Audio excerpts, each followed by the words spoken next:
প্রচণ্ড গরমে ছোট বড় সবারই অনেক বেশি পছন্দের আইসক্রিম। যে কোনো আইসক্রিম হোক না কেন সবাই কিন্তু অনেক বেশি পছন্দ করেন। তো আসসালামু আলাইকুম এভরিওয়ান, আজকের পর্বে আপনাদেরকে আমি করে দেখাবো আইসক্রিম রেসিপি। আমি যেভাবে ঘরে আইসক্রিম তৈরি করি, তো এই টিপসটি আপনাদের সাথে শেয়ার করব। মাত্র 3টা উপকরণ দিয়ে আমি যেভাবে মালাই আইসক্রিমটি বানিয়ে থাকি, এই নিয়মটাই আপনাদের সাথে শেয়ার করব। এখানে কিন্তু খুব বেশি খরচ হবে না, অল্প কিছু উপকরণ দিয়ে আর কি খুব কম খরচে মালাই আইসক্রিমটা করে নিতে পারবেন। তো মালাই আইসক্রিমটা বানানোর জন্য এখানে আমার লাগছে 2 কাপ দুধ। এদিকে উঁচু করে 3 চামচ মিষ্টি দই নিয়েছি, আর নিয়েছি কনডেন্স মিল্ক। দুধ, দই আর কনডেন্স মিল্ক দিয়েই আজকে আমি মালাই আইসক্রিমটা তৈরি করে দেখাবো আপনাদেরকে। এই গরমে বাচ্চারা যখন অনেক বেশি মর্জি করবে আইসক্রিমের জন্য, তখন আপনারা এভাবে কিন্তু অনায়াসেই বানিয়ে দিতে পারেন বাচ্চাদেরকে। আর যদি একটু বেশি করে বানিয়ে ডিপ ফ্রিজে ফ্রোজেন করে রাখেন, তাহলে দেখা যায় বাচ্চারা যখনই বায়না ধরবে তখনই বের করে দিতে পারবেন। তো এদিকে আমি একটা পাত্রে 2 কাপ দুধই ঢেলে নিলাম। ঢেলে নিয়ে এখন দুধটাকে খুব ভালোভাবে জাল করে নিচ্ছি।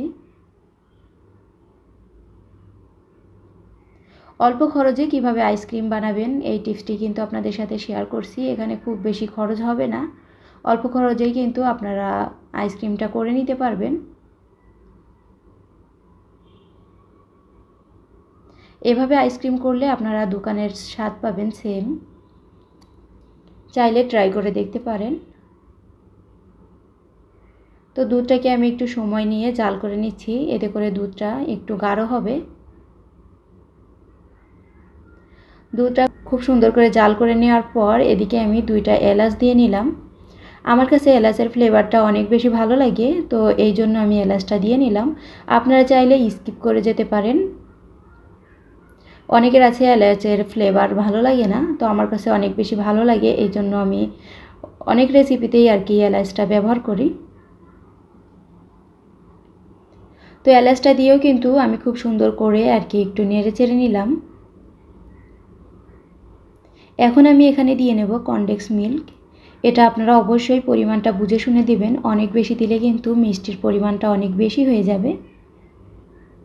যেহেতু কনডেন্স মিল্ক অনেক বেশি মিষ্টি থাকে এখানে, এই জন্য আমি কোনো চিনি ইউজ করি নাই। তো এখন আমি একটু নাড়িয়ে চাড়িয়ে নিচ্ছি।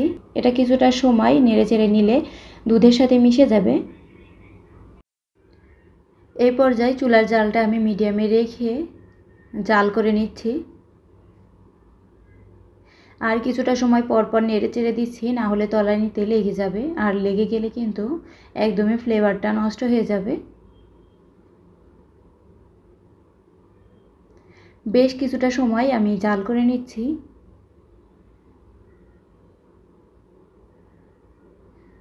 তো এগুলো জাল করে নেওয়ার কিছুটা সময় পর এখানে আমি এখন দিয়ে নেব মিষ্টি দই। মিষ্টি দইটা আমি একটু শেষের দিকে ইউজ করছি। এখানে আমি 2 চামচ মিষ্টি দই দিচ্ছি। মিষ্টি দইয়ের পরিমাণটা আমি খুব বেশি দিব না, এতে করে অনেক বেশি মিষ্টি হয়ে যাবে। এই কারণে মিষ্টির পরিমাণটা ঠিক রেখে আর কি মিষ্টি দইটা আর কনডেন্স মিল্কটা দিতে হবে। মিষ্টি দইটাকেও আমি খুব সুন্দর করে নাড়িয়ে চাড়িয়ে নিচ্ছি। আর আপনারা এখানে মিষ্টি দইটা কিন্তু অবশ্যই আগে থেকে ফেটিয়ে নেবেন। আমি ফেটিয়ে নেইনি, এই কারণে হচ্ছে একটু দানা দানা ভাব হয়েছে। তো আপনারা অবশ্যই মিষ্টি দইটাকে ফেটিয়ে নেবেন, এতে করে দানা দানা ভাবটা আসবে না। তো এদিকে আমার মিশ্রণটা হয়ে গিয়েছে। এদিকে আইসক্রিমের মোল্ড নিয়েছি, এখানে আমি মিশ্রণটা ঢেলে নিচ্ছি। আইসক্রিমের মিশ্রণটা যে পরিমাণ হয়েছে, এখানে আমার 5টা আইসক্রিম তৈরি হয়েছে।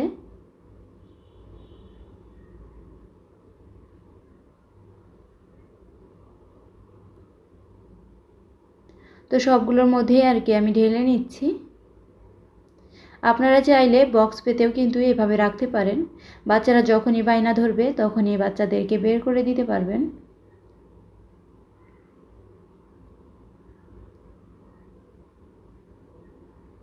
এভাবে একবার হলেও আইসক্রিম বানিয়ে খাবেন, অনেক বেশি মজা লাগে খেতে। অবশ্যই ট্রাই করে দেখবেন।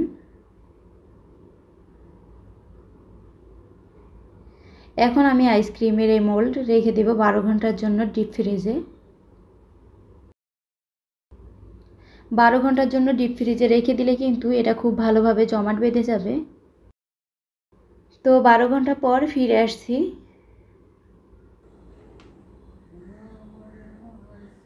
আমি কুসুম গরম পানি নিয়েছি একটা পাত্রে।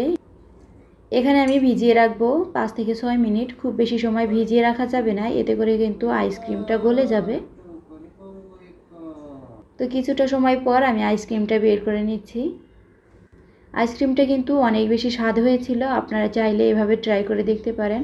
আমার আজকের আইসক্রিমের রেসিপি আপনাদের কাছে যদি ভালো লেগে থাকে তাহলে চাইলে আমার চ্যানেলটিকে সাবস্ক্রাইব করে আমার পাশে থাকতে পারেন। আমার চ্যানেলের নিত্য নতুন ভিডিও দেখার জন্য নোটিফিকেশনের বেল আইকন অন করে রাখতে পারেন। এতে করে আমি ভিডিও আপলোড দেওয়া মাত্রই নোটিফিকেশন পৌঁছে যাবে আপনার কাছে। তো এদিকে আমি সবগুলো আইসক্রিম খুলে নিয়েছি। দেখতে যতটা লোভনীয় হয়েছে, খেতে মাশাআল্লাহ ততটাই ভালো লেগেছিল। আপনারা চাইলে অবশ্যই এভাবে ট্রাই করে দেখতে পারেন। তো আজকের ভিডিওটা এই পর্যন্তই রাখছি। সবাই ভালো থাকবেন, সুস্থ থাকবেন। আল্লাহ হাফেজ। আসসালামু আলাইকুম।